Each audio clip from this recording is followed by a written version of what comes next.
Hello friends, for today's video we're doing another From Readers, and if you are new to my channel or you haven't seen this video series, the idea is I ask all of you your thoughts on specific topics. Sometimes they have to do with publishing, sometimes they have to do with readers, trends, writers, and then we go through a lot of your reactions, responses, thoughts, and we sort of dissect them. And for today we're doing 2 writers from readers. Please stop, but specifically please stop romance edition. We have just done a general please stop, and if you're interested in any of those other videos, I'll have my playlist linked.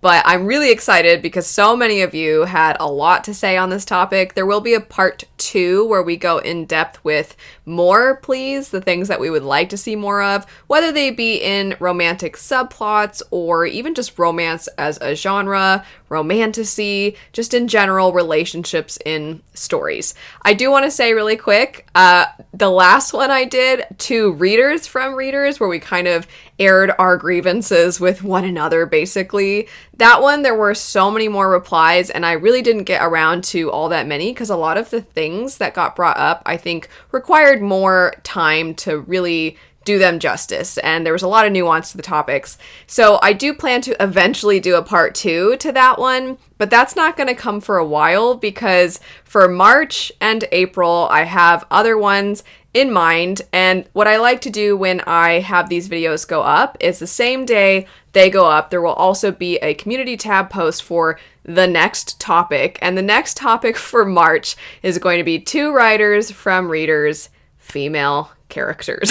And in April we'll do male characters. The reason I wanted to stick to this though and have female characters for March is that March is my birthday month, and I was like, hey, I'm a lady, my mom's a lady, I came out of her in March. That's basically the only bridge I needed. I'm honestly so excited for that topic, but finally jumping into this one today, a reminder there will be a part 2, so be on the lookout. We're just talking about the stuff we don't want to see any more of. Please stop.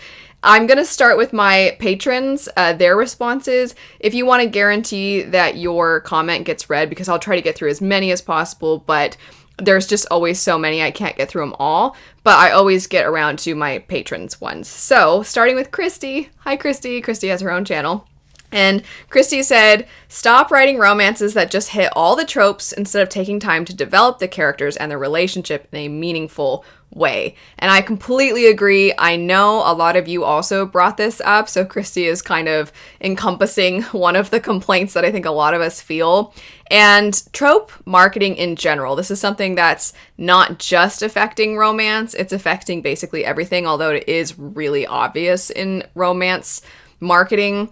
The trope marketing is frustrating because kind of what Christy's getting at is that you just have a checkbox of, okay, now I have this trope where there's the one bed, and then now I have this trope of enemies to lovers, which we'll get to that later.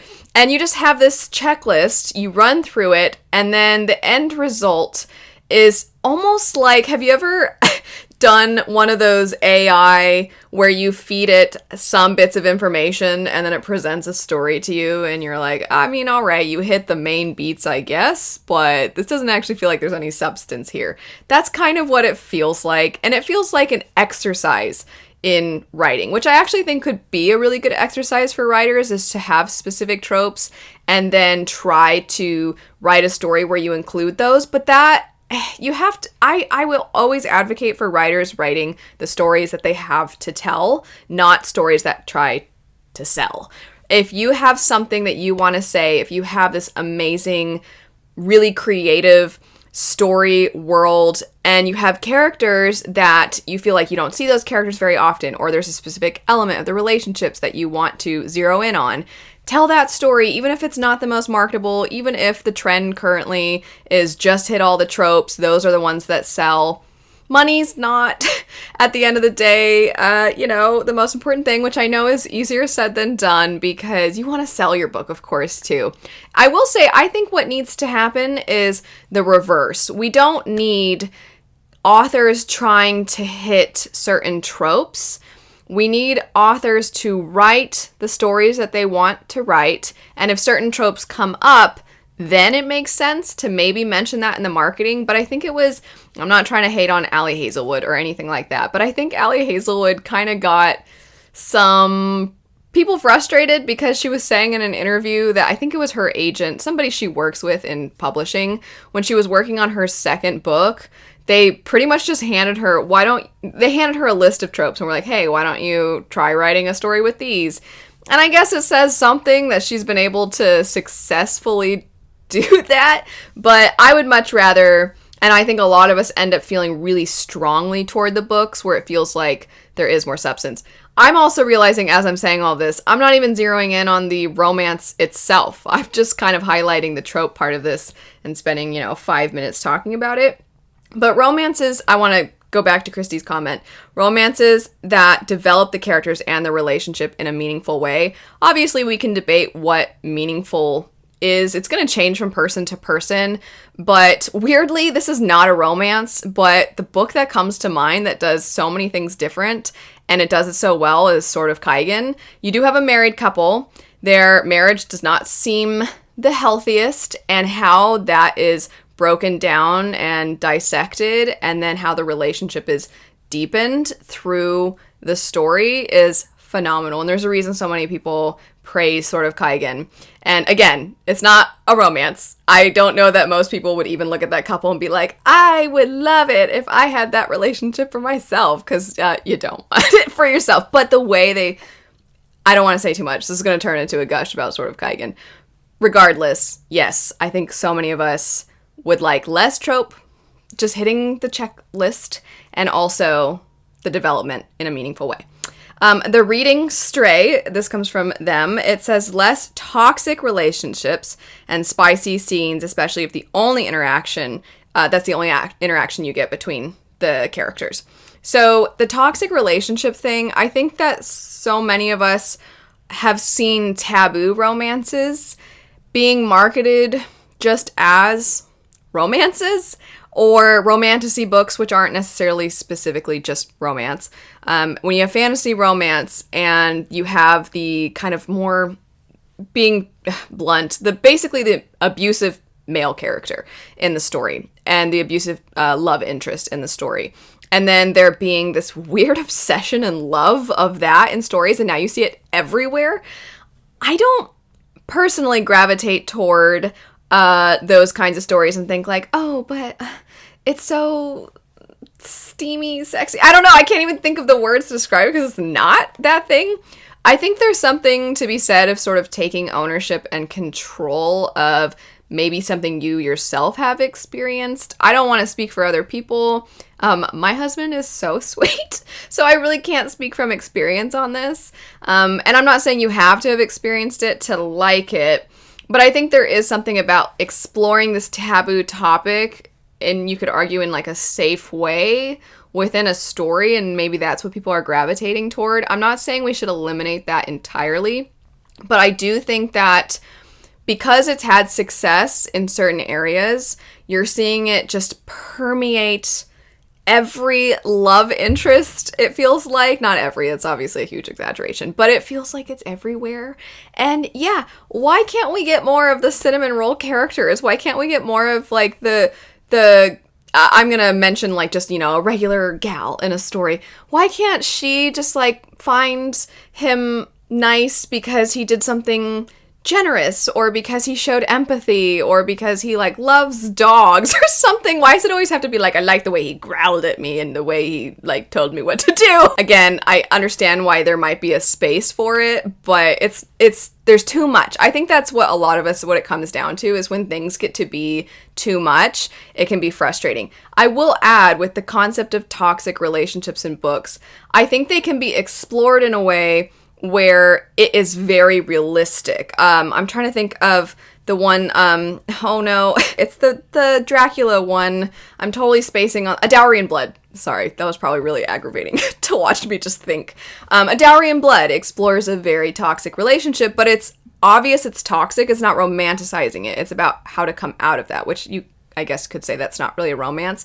But I guess that's the thing, is I'm like, is any book highlighting a toxic relationship a romance? It's a taboo romance, I suppose. Another thing I'll add, last thing I'll add before moving on to the next one, is that I think a lot of us wouldn't be as frustrated with this if it was very clear that that's what you're getting. There's that, what is it called? Like haunting Adeline, hunting Adeline? I don't know. I've seen some people mention it. Seems like it's just an absolutely horrible relationship, but sexy also. And I don't have any interest in that, but it's marketed as what it is. It's not pretending to be anything else. I think if I went into something expecting it to be a nice, loving relationship between these characters, and maybe it is amping up the tension and the sex appeal, if I am told something like that, and then all I get is nothing romantic, nothing sweet, nothing realistic, it's just basically male aggression towards women, then I'll be frustrated that that's all I'm getting. As far as spicy scenes, and this is something I know a lot of you brought up too, spice for the sake of spice and nothing else, I'm with you. I'm not really a fan of it. And I think, once again, just sort of reiterating the same point, it comes down to how the book is marketed. If it's presented as, this is primarily like an erotica type of story, then you know if that's what you're interested in, then okay, that's what you're getting. But when something is fantasy romance, when I hear fantasy romance, I think a cool world where maybe the world itself is not as fleshed out as I would expect from just a fantasy. When I say just a fantasy, I mean not having the romance label, not that just fantasy, it's lesser, which most of you probably didn't think that's what I meant anyway, but just to clarify. But when you have a fantasy romance, I expect there to be fantastical elements, and then I also expect one of the things that moves the plot along to be this will they, won't they, these characters, whatever the case may be, whether they're overcoming odds and obstacles come in the way. That's what I think. I do not think, oh, there's vampires, but also they just have fun times the whole book. That's not really what I think. I'm like, oh, that's erotica, though. That's different, and that's fine if that's what you're looking for. It's all about how it's labeled. Next, we have less talking during sex scenes. Also, we don't need your most lyrical descriptive prose during these scenes. Just call a spade a spade. So, yeah, the talking. So, some people like that. Perhaps in real life, perhaps in fiction, right? I understand that there's different tastes. For me, what really doesn't work is when, I'm sorry, maybe if your children are around, just, know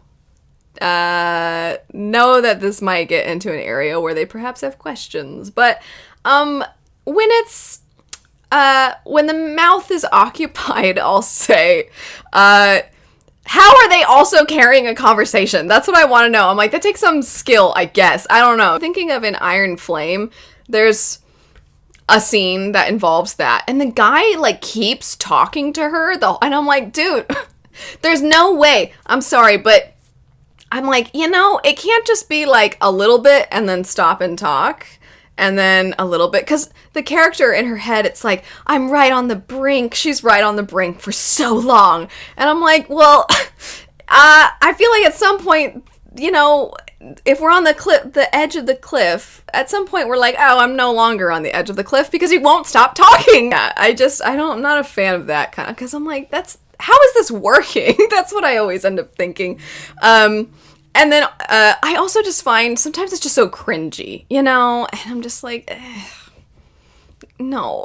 Whatever they're saying is ruining the moment sometimes, so it's not necessarily my cup of tea. If it's done well, it can be okay. And then the lyrical descriptive prose thing. I think it's difficult because I don't know quite the extent of the whole call a spade. We don't need the lyrical prose here. I think for me, if it's too almost medical sounding, then that's not great either. But when it's way too, the mountains were shaking, the earth was falling apart. When it's that, I am like, all right, I mean, that's a little much. So I think there's an in-between. There's a healthy balance here. Next up, Jason says, less enemies to lovers. I feel like this one is getting old fast, and the trend of labeling everything from mild annoyance between characters and up as enemies to lovers isn't helping. Actually, while we're at it, less reliance on tropes in general. We don't need every romance subplot to be easily tagged and labeled for YouTube and TikTok. Break the mold and show us something new and not so easily labeled, or at least write something that requires a new one. Yeah, I agree with this. We talked about this a lot, with what Christy was saying before, and I just want to add, because you were talking about specifically writing things that aren't easily labeled. I think that's why so many of us are getting tired of the trope marketing also, is because most relationships are complex. There's a lot that goes into them, and very rarely do they actually fit into these little boxes. Maybe something like, oh, we were friends when we were kids, and then as we got older, we fell in love, or high school sweethearts, or something like that, where, okay, that's a thing that can happen that doesn't necessarily reduce the relationship, because there can be more and that thing. But I think it's almost like the circumstantial type of, like the one bed type of tropes, where I always think it's so interesting when I see the one bed thing in marketing, because I'm like, that's only for a scene. I get that we kind of like it, but it's one scene. We all know usually how it's gonna go down. Usually it's like, no, you take the bed, and it's like, no, I don't want you to. The guy offers the bed. Usually it's a straight couple, right? The guy offers the bed because he's like trying to be a gentleman. There's a plane over.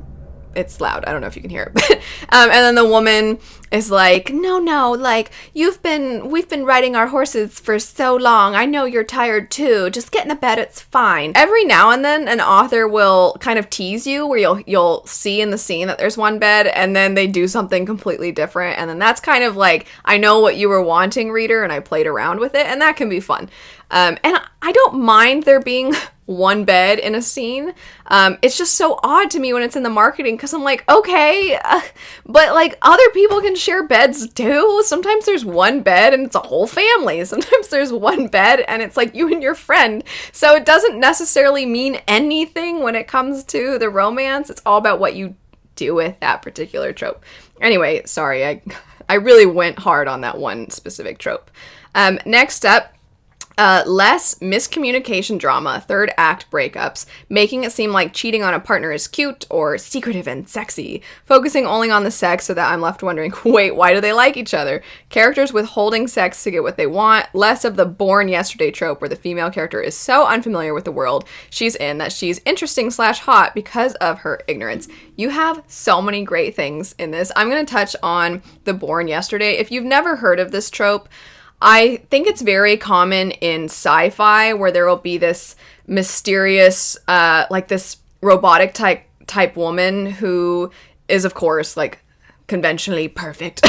And she's like very clueless about human interaction, but also she's so hot and she's learning to become a person. But because she doesn't know how anything works, then again, usually it's a guy. It's not usually, you rarely see that with lesbians. That would be actually, that somebody should write that. Anyway, no, because we don't like the born yesterday. So scratch that, nobody should write that. But anyway, getting back to it, usually it's basically like, it feels a little bit like, I'm not saying this is actually true for most of you fellas who are watching, but the concept of male wish fulfillment, of just like explaining something to someone and then having them listen to you and then take what you're saying to heart and then incorporate it, because that's not just male wish fulfillment. I'm just saying it's just usually in the born yesterday trope, it's the woman who was born yesterday and it's the guy who's trying to explain everything to her.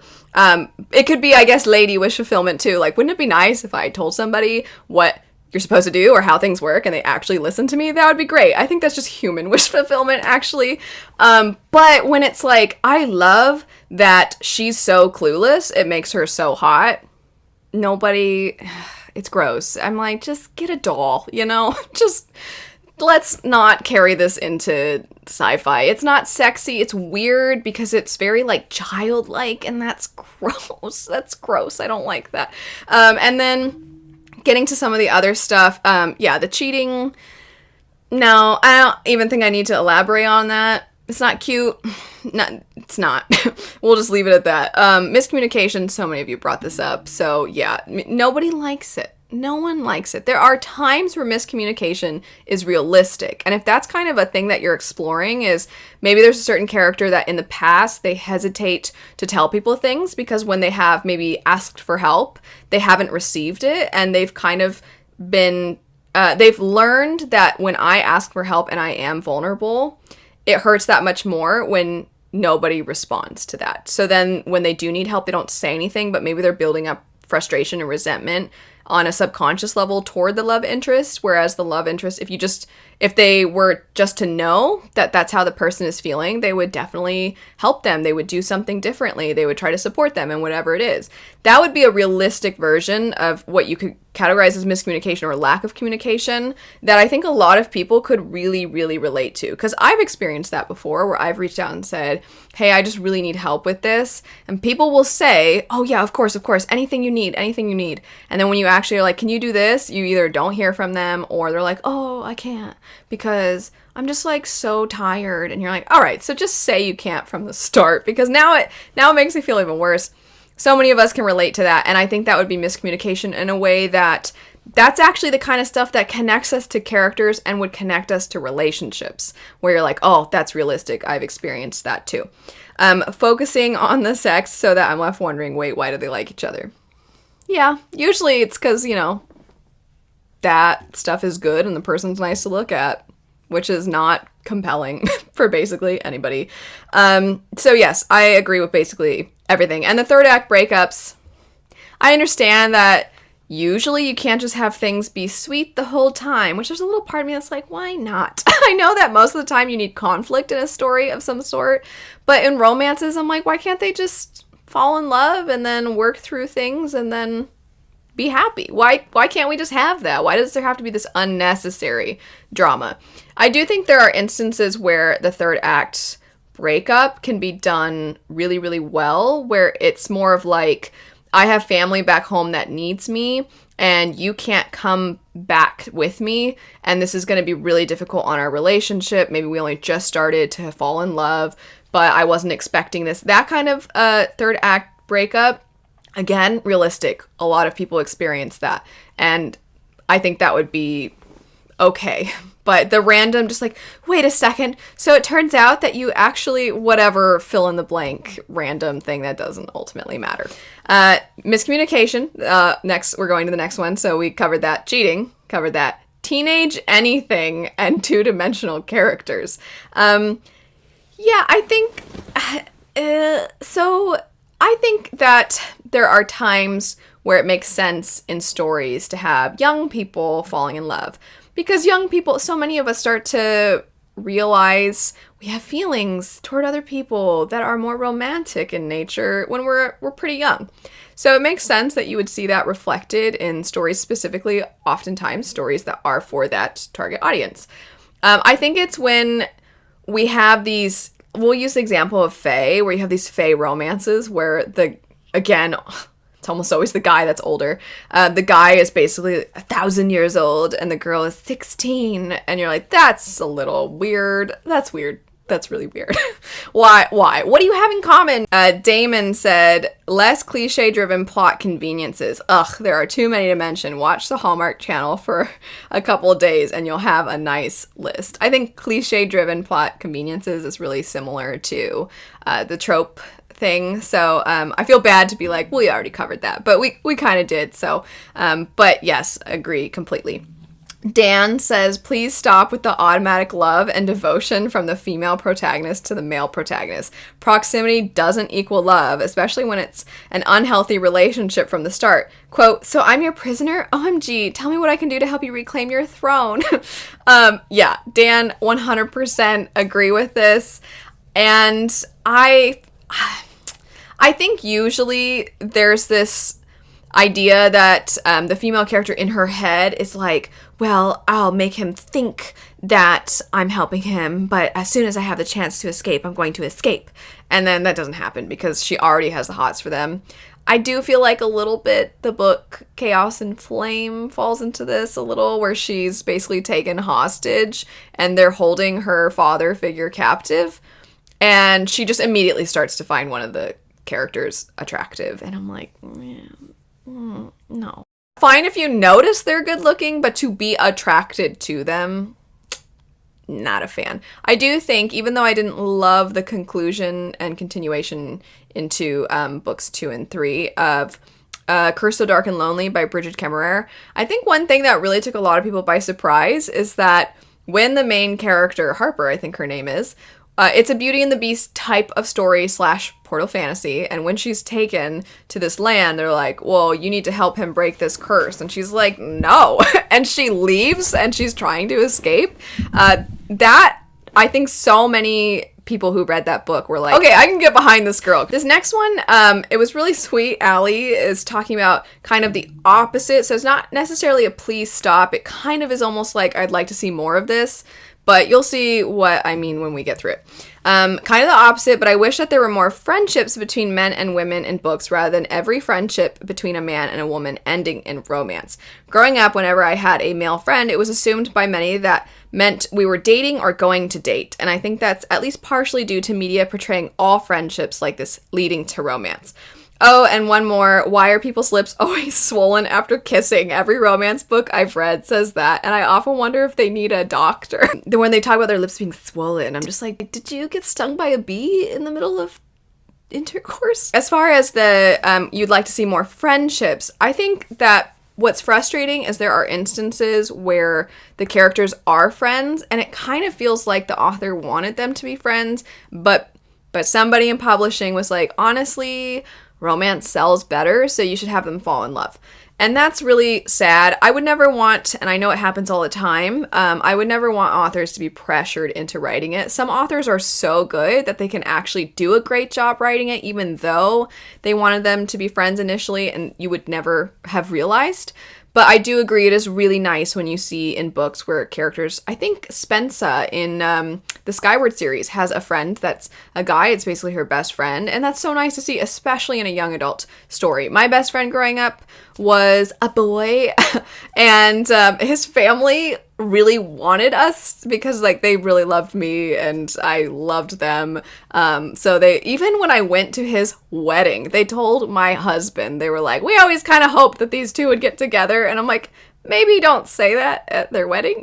That's not the best, but I get that you think this is a nice thing. But also don't say that to my husband, because that's basically saying, hey, we wish that she wasn't with you and she was with our son. But at the end of the day, we were really good friends, and it was great. It was just, we were friends. That's all it came down to. It didn't matter that we weren't of the same gender or anything like that. And I think that would be so nice to see more often in stories. So just agreeing with you in general.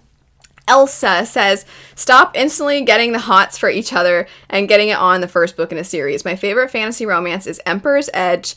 Yes. I actually am going to stop reading because some of what you say about this is like revealing some stuff about the book. And I don't know that people would want to know too much. So I'm just going to say that Emperor's Edge, if you're somebody who's looking for more of a slow burn, that is evidently one that I've seen recommended multiple times, and I actually really, really, really want to check it out. But yeah, just I don't mind so much if the characters maybe in a first book do end up together, but the idea of just immediately, oh my gosh, I'm hesitating to finish that sentence because I think there are times where just instant attraction is realistic. Some people have that. They just instantly have chemistry and they maybe act on that. I think it's the instant love that a lot of us really like. You're not in love. You're not in love. You don't know each other. You just like their face and body probably. Less fated mates. I love a good fantasy romance. However, when the male main character knows she's the one and pushes her into completing the bond, it feels gross. And then Kylie says, seconding less fated mates. I'd be so happy never to hear mates applied to human beings ever again. I don't like fated mates. I know some people really like it. They feel like it's really romantic. I think it's weird. It feels gross. And I don't like language associated with animals tied to human beings. And I also don't like the idea of mates because I think this ties back way to what Christy was saying before, that when I hear mates, I don't have to, and it's not that all authors do this, but it's like they don't have to develop the relationship between the characters because they're destined to be together. So they just feel some kind of way for some kind of reason that they can't pinpoint. And then later you find out like, oh, we have this magical bond for whatever reason. I'm not as much of a fan of that.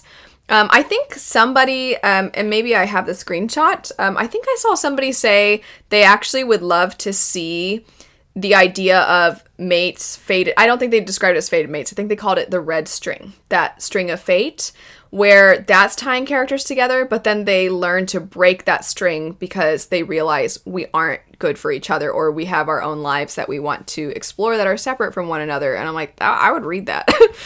So now getting, though, outside of the patron ones and getting into the ones that were left on the community tab. Insta-love, especially in YA. Yep, I feel bad being like, yeah, that's it. But yes, Insta-love, don't. I guess some people like Insta-love. I don't like Insta-love.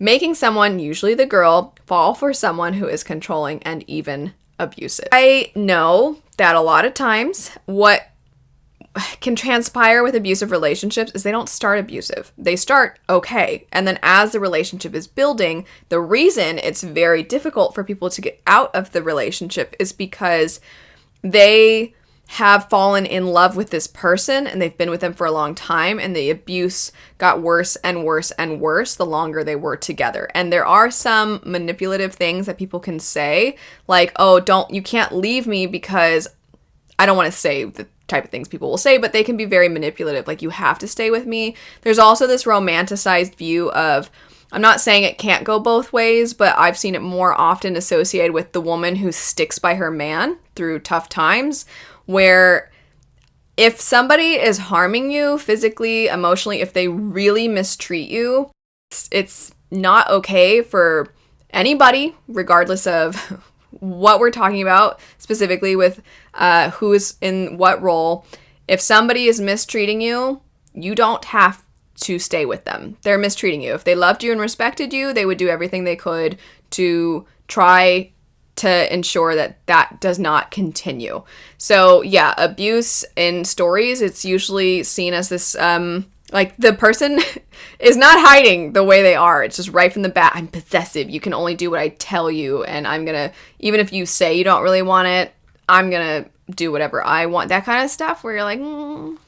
Next up, using SA as a plot device, having characters go through it, but excusing the perpetrator because the victim enjoyed themselves in the end. Having that thing when a character's speech is vile and abusive, but excusing it with, oh, they're just jealous and possessive. Slapping the gray character excuse to a horrendous and abusive love interest. Conclusion, stop with the, oh, it's abusive and potentially criminally insane, but it's sexy. Okay, so basically, you summed up almost exactly what I was just talking about. It's not sexy.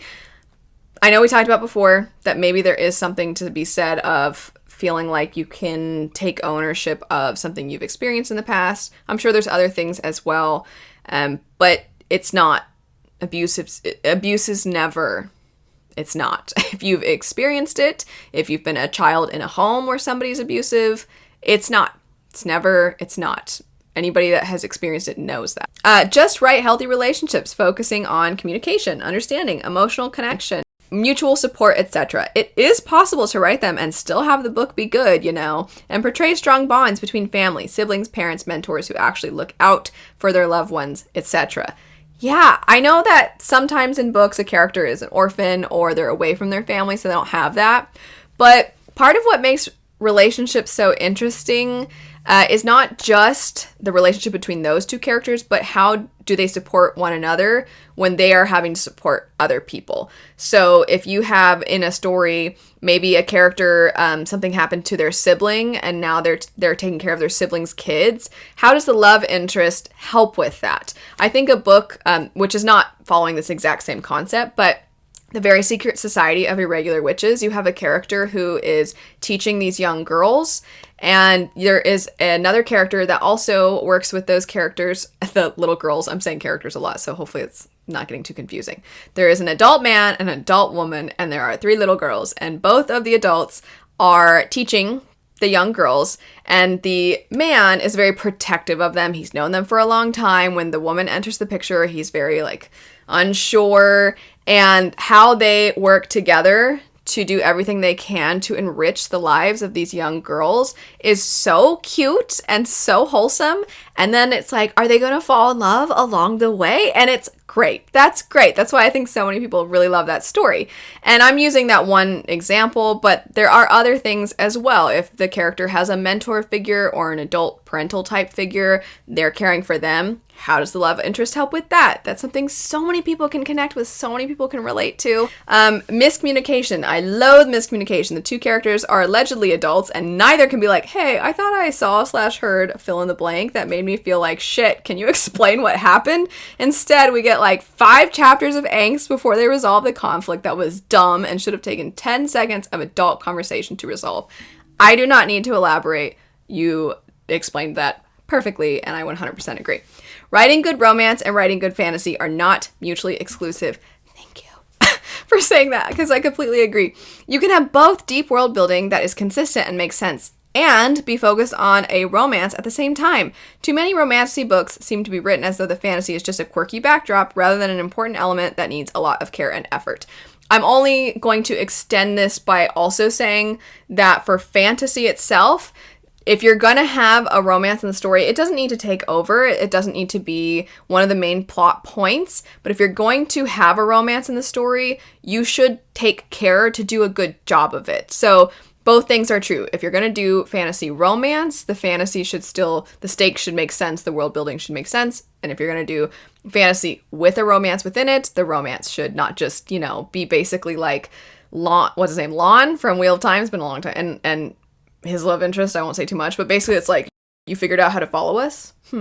I guess I'm in love with you now. Things I hate in romances. 1, witty, teasing banter. I always find it so cringy. 2, he raised a brow and his eyes darkened. 3, when it's mentioned a lot that the male love interest is a Playboy type and has been with a lot of girls, but the protagonist is young, pure, innocent. And then 4, insta-love. So we've touched on some of these. I don't mind the teasing banter if it's decent, but a lot of it's not. And I'm just like, have you heard people talk before? People don't talk like that. And I feel bad because I actually feel like as far as fantasy romance goes, The Serpent and the Wings of Night and its sequel, which I can never remember the title of, I just read it recently. And the main female character has experienced some things that were really traumatic and really difficult, and she's grieving. And every now and then, though, you see like a glimpse of, oh, there she is what they think when how she is and her strength and endurance and fierceness. When that pokes through, there's that thought in the male character's head of, oh, there she is. And sometimes he says it out loud. And then he says it all the time. Anytime she does anything that is remotely her, he's like, there she is. There she is. And I'm like, stop. Yes, we know the setting and personality of this character. Stop saying that. Say something else. We get it. Anyway, I'm sorry for shouting. He raised a brow. I don't mind when people raise their brows in stories because one of my eyebrows, I have a hard time raising both, and I can't raise this one really, so it's just this one. So I raise my brow a lot, and my husband's really good at, he can mess with his eyebrows, so I don't mind he raised his brow, but people do other things. I'll definitely say that. And his eyes darkened sparingly. That phrase can be used sparingly, because I understand, because what does that even mean? Obviously, if you think of it literally, it's like, did your eyes change colors? Which, no, of course, that's not what it means. But his eyes darkened is usually in reference to, usually it's like they're turned on, or they're like angry but kind of turned on, like his eyes darkened. But I think it doesn't need to be used too often, and I think it gets overused. And then the whole male interest is a Playboy type, and the girl is young, pure, innocent. I think this can be done in a way that's realistic, and I think that there are times where it can even be kind of nice to see how the characters navigate that. Do they have conversations around it? What are their thoughts about it? But I think when it's just presented as like, this is just a fact of the world, women are supposed to be pure, men are supposed to have all this experience, and if it's the reverse, then it's bad, and I think that's silly. I think not to tell other people how to live, but I'm literally just kind of saying the opposite. Is like, what are you comfortable with? That is how you should live. Don't let other people pressure you into things. Don't let people make you feel bad because you don't want to do things. If you are a consenting adult, then it is nobody's business it's just your business. So, and that's what I mean by it would be nice to see how the characters navigate that, because that does get brought up when you're in a relationship. And if it matters, whatever, you get what I'm saying. Switching now, this one has the numbers as well, and it's kind of long. So 1, making the love interest the saintest person in the world with 0 flaws. Even the messed up things are turned to look positive. No one is perfect, and that's okay. Perfect is boring. I'm actually going to respond to these as I read them. So yes, it's interesting that it's either the love interest is a bad boy, brooding, dark-haired, misunderstood, you know the type. They're either that, or they're just like not a real person where you're like, okay, I as a gal have experienced, you know, sexism. So it is nice in a story when the male love interest is actually just like a nice guy, you know, like my husband is the sweetest guy. I think I said this before. My husband's the sweetest guy. He's so nice. And it's so lovely to have such a loving, supportive, funny husband. It's great. But he also is his own person. He doesn't serve me. If I'm being sassy or rude and it bothers him, you know, like we have a conversation about it, because that's what human beings do. Sometimes you get irritable, and there have been times where I hear how I sound and I'm like, I'm sorry. I'm not frustrated at you. It's just because I'll be driving or something and getting frustrated because like the directions are wrong, and then I make a turn and I don't know where I'm going, and I'm giving you a whole play-by-play of this actually happened. So I was trying to drive somewhere, and it was downtown Phoenix has this weird thing where certain times of the day you can't make a left-hand turn. It's if you're in the lane, it's a regular lane. Other times of the day, it's a left-hand turn. Like you can make a left, but certain times of the day you can't. People get confused. They don't know where they're going. And then it creates people just stopping and then not knowing. Anyway, point is, I was in that part of town. I'm trying to get into a spot. My husband's trying to tell me, like, I think it's that building. He was wrong, which is fine, but I was frustrated. And I heard how I sounded, and I'm like, okay. I heard it in my head, and I even thought to myself, if he had that tone with me, I would be frustrated. So I told him, I'm like, I'm sorry, I'm not mad at you. It's just, I'm just frustrated with this traffic, and I'm a little stressed. And like, that's how human beings talk to each other. But if he had been like, it's completely fine, you can talk to me however you want. That's what I'm getting at. When the male love interest is a doormat, I'm like, that's not a person. 2, sorry, this sounds pretty funny. Obsession with the, in all caps, size. While in reality, when it comes to the really big ones, it can be more painful than enjoyable. Let's appreciate our completely average sized lovers. It's not about the size, it's about what you can do with it. I probably shouldn't go down this road, but I'm already starting, so let's. So usually, of course, you know, there's almost always straight couples in stories, so I'm gonna reference again. The lady is like, it's giant, and then but often, to go back to what we were talking about before, she's also quite pure. So then I'm just like, how does she know, you know, like, unless it's just like abnormal where it's like anybody would be able to tell you that that's you know, a lot, then I'm like, how does she know though, you know? And then if she's not, and she's somebody who's like, because usually when books want it to be clear, like, hey, she's done stuff before, they usually go out of their way. Like, ACOTAR goes out of their way. Serpent in the Wings of the Night went out of their way to be like, they have slept with someone before. I'm just like, how many? How were they like, hold on one moment, measuring tape, and I'm going to write this down in my journal, and then I'm going to compare it to my next lover so I can appropriately describe this when I'm having fun. It's silly. 3, overpowered main character that is strong, an independent woman who doesn't need anybody, but would die very quickly if it wasn't for the love interest. Yet the main character is still so full of herself, she can't even say thank you when someone literally saves her life. I do not remember the name of this. The one book by Olivia Blake, where it's basically a West Side Story Romeo and Juliet type. I read it last year, and I'm forgetting what the name of it is. Something Enemy?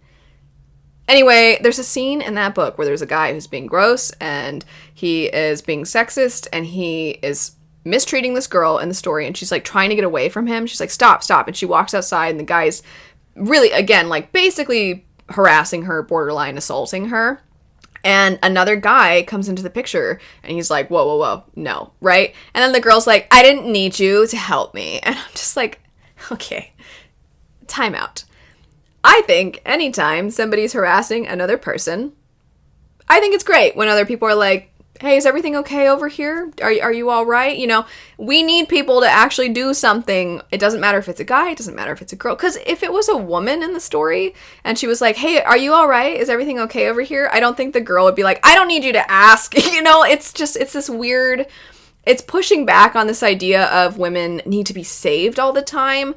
But it's like, anybody who's being harassed or assaulted, please help. Please help that person. And in this book, the way it was written is it was like, she kept telling the guy, I don't need your help. What, do you want me to thank you now? You know, it was kind of very sassy, and he was just rolling with it. And you could tell he like kind of liked it. Like, she's got some spunk to her. And I'm just like, what guy is like, oh, I feel like most people, if you help somebody and you're maybe going out of your way to be like, I'm going to make sure this guy leaves you alone. And she's like, I don't need your help or whatever. And most of the time people will still be like, maybe she's drunk or something. I don't know. She's being a little rude, but also I don't want her to get hurt. So I'm still gonna involve myself. Just let her be. But there are some people that, like, nobody's gonna be like, I liked that she's being unreasonable, right? Like, that's not a thing. It's not a thing.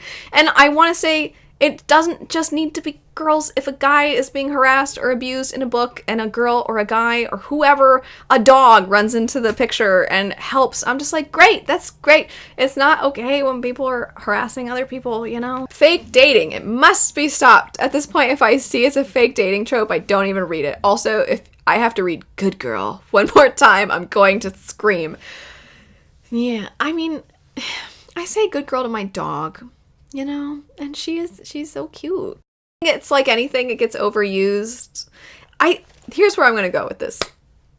Does it make sense to the relationship that we have seen thus far and to those characters? If it's kind of like the character who maybe outwardly they're always having to be the leader and they're always have to be strong and stoic, then privately it's like, I just want to feel like someone else is in control. I want to feel like I can relax, and for them in that moment, being this overly submissive character, or not character, but like they're fulfilling that role in that moment with this person that they trust. Okay, that makes sense. That is a thing that's been established. I'm tying this all back to like, but what's this character like? Let's dissect them. But when it's just there, I'm like, you're going for it, you know? I don't know that everybody likes to be called a good girl, like in that way, like good girl, when she does whatever you say is basically the vibe.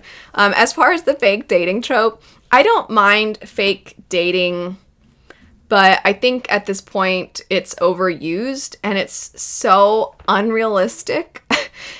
So I think it's just going way back to what we talked about with trope marketing. I would like the plots and romantasy books to be more slice of life with smaller problems. The romance is always such a huge focus when the plots are always a huge war / the world literally is coming to an end, at least in the most popular ones like Fourth Wing and A Court of Thorns and Roses. I don't care about how Mr. Broody Sexy Face feels about the female main character when people are dying. Yeah, I don't like at all when characters are like, the world's ending, but also I really want to sleep with you right now. And you're like, well, what about all those people that are going to die?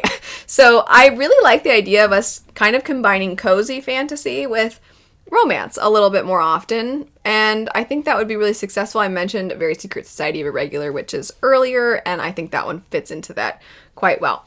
If you're writing a story with certain tropes in mind, you absolutely have to do the groundwork to write interesting characters in a dynamic story that would allow those tropes to happen naturally. I'm not as 100% against trope writing as a lot of people. I think it can be fun writing exercise if done well, but 95% of the time it leads to either very shallow, samey characters and character relationships, and or very inconsistent characters who go through predetermined story beats just because it's what you do.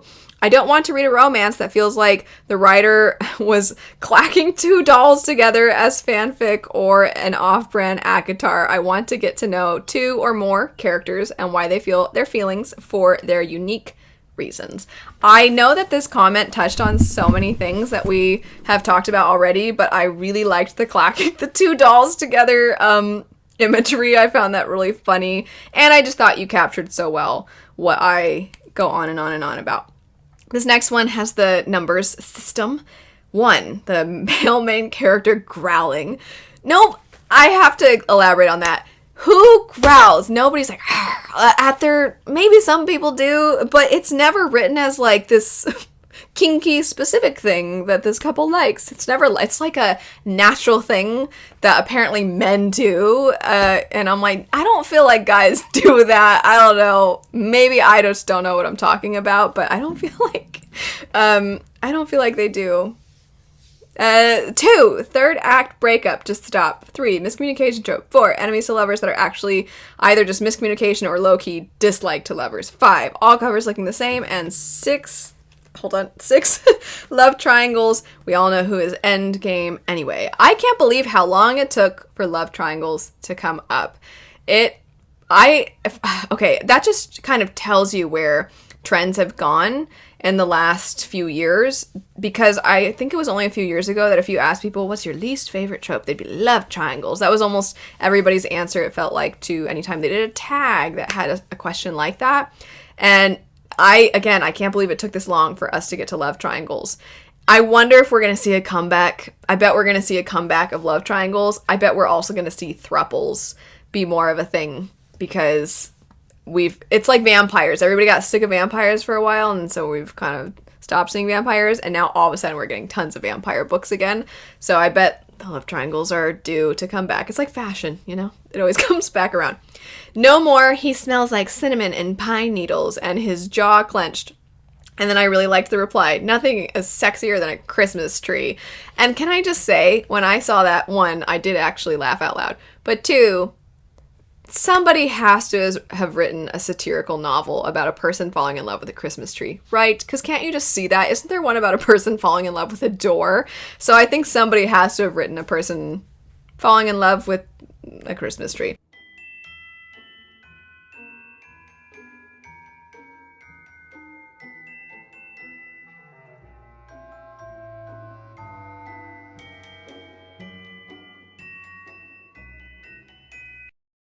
Having every female protagonist be just barely 18, even when the book is not YA. I want more romance books focused on characters in their 30s and 40s. By T. Kingfisher, Paladin's Grace. If you like the idea of a couple where they're adults, they have their past, they've lived through some stuff, and they have people that they care about, or they're really trying to start over again because of things that have happened in their past, and they're kind of working through that. Paladin's Grace definitely has that. And if any of you have more recommendations for books where the characters are, they're the romantic leads, and they're also not, you know, young, really, well, 30s and 40s, I still would say it's fairly young, but, you know, varying ages, feel free to leave those. I know this video has been so long, so I don't know that I'm going to be able to get through all the rest of these. I really appreciate everybody who submitted something, and if I didn't read yours, I'm really sorry. Maybe we'll come back and do another one of these in the future. I'm sure we'll do something somewhat related to this at some point, just because there's so much to say about this topic, and trends change. So it'd be really interesting to come back to this and see. It's almost like what I was talking about with the love triangle thing, where a few years ago that probably would have been a much bigger topic. I wonder if next year in February, if there's going to be a whole new set of things that we're like, why is this suddenly in books all the time?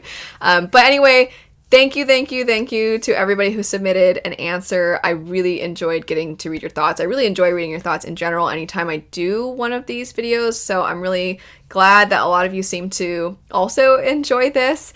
I'll have my playlists in the description bar down below, and then just a reminder, if you've managed to watch all the way to the end, that the day that this goes up, there will also be a 2 Writers from Readers female characters prompt over on the community tab. But thanks so much for watching. I hope you have a great rest of your day, and I'll see you later. Bye.